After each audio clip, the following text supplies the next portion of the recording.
Students, आज मैं आपको एक कहानी सुनाने वाली हूँ। बच्चों, एक बार क्या हुआ, शरीर के सभी अंगों में, बॉडी के सभी पार्ट्स में आपस में लड़ाई होने लगी। सभी कह रहे थे कि ये तो बहुत गलत बात है, काम तो हम सभी करते हैं।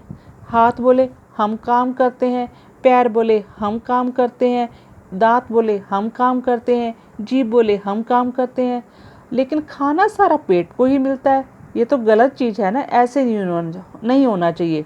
तो सभी के सभी शरीर के अंगों ने आपस में हड़ताल कर दी।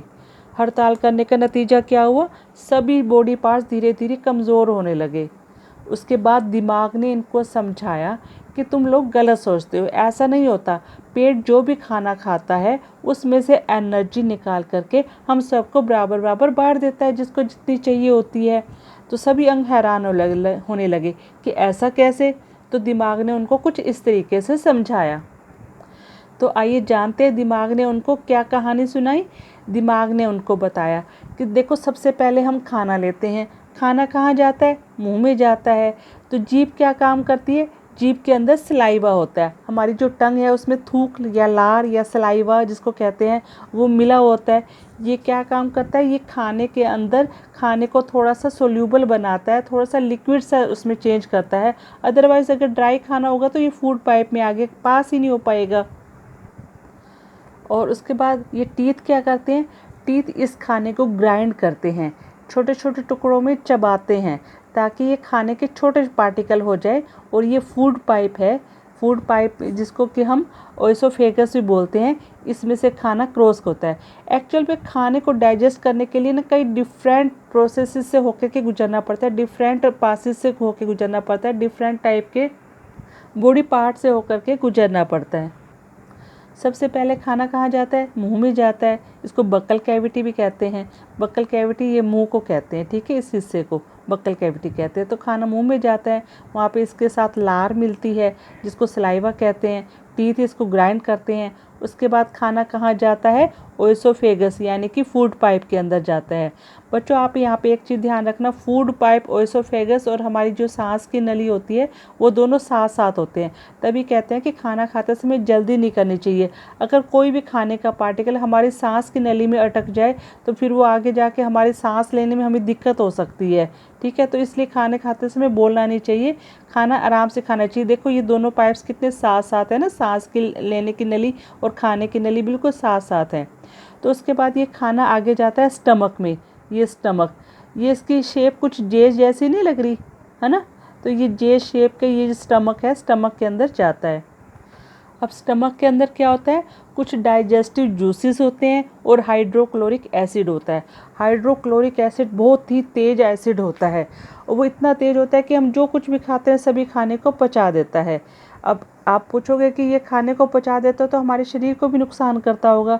नहीं, शरीर को ये इसलिए नुकसान नहीं करता क्योंकि स्टमक की जो दीवारों से है ना कुछ डाइजेस्टिव जूसेस सिक्रीट होते रहते हैं, तो इससे हाइड्रोक्लोरिक एसिड डायरेक्ट टच में नहीं आता, तो हमारे ये शरीर को नुकसान नहीं पहुंचाता। ये हाइड्रोक्लोरिक एसिड सिर्फ खाने के ऊपर ही वर्क करता है, खाने को छोटे छोटे पार्टिकल्स में तोड़ता है।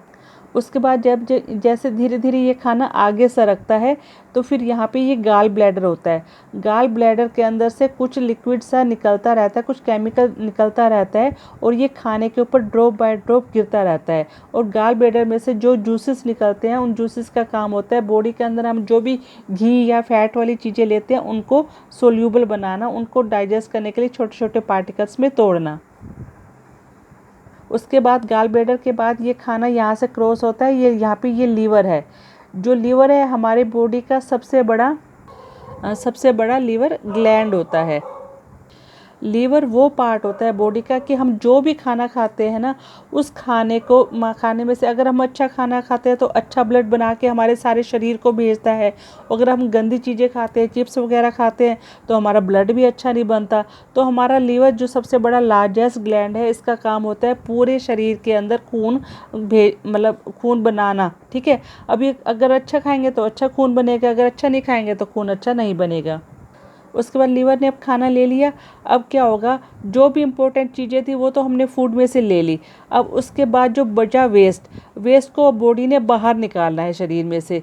तो वेस्ट करने के लिए दो ऑर्गन से होकर के ये फूड निकलता है। सबसे पहले ये स्मॉल इंटेस्टाइन, जिसको छोटी आंत भी कहते हैं।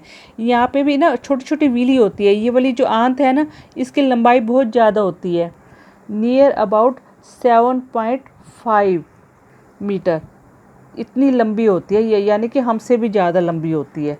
ठीक है, तो ये इतनी लंबी होती है। फिर उसके बाद फिर इसके अंदर छोटी छोटी ना फिंगर्स लाइक प्रोजेक्शंस बनी हुई होती हैं, तो जो इसके सरफेस के एरिया को बढ़ा देती है। सरफेस एरिया बढ़ने से क्या होता है, अगर मान लो ज़्यादा अमाउंट में भी कई बार हम ज़्यादा खा लेते हैं तो उसको ज़्यादा जगह मिल जाती है। उसके बाद छोटी आंत के बाद ये जो विली होती है, विली खाने में से जो हमने चीज़ें सोखनी थी वो सोख लेती है। उसके बाद वेस्ट को आगे की तरफ सरका देती है और खाना कहाँ जाता है, ये बड़ी आंत में यानी कि बिग इंटेस्टाइन में चला जाता है।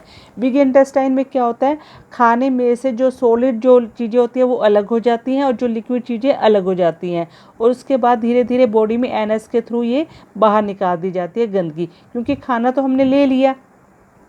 अभी इसके बारे में अभी और भी काफ़ी चीज़ें हैं जो हमें डिस्कस करनी है। अभी इस वीडियो में काफ़ी ये लेंदी हो जाएगा, तो हम नेक्स्ट वीडियो में इसको डिस्कस करेंगे। Till then bye bye.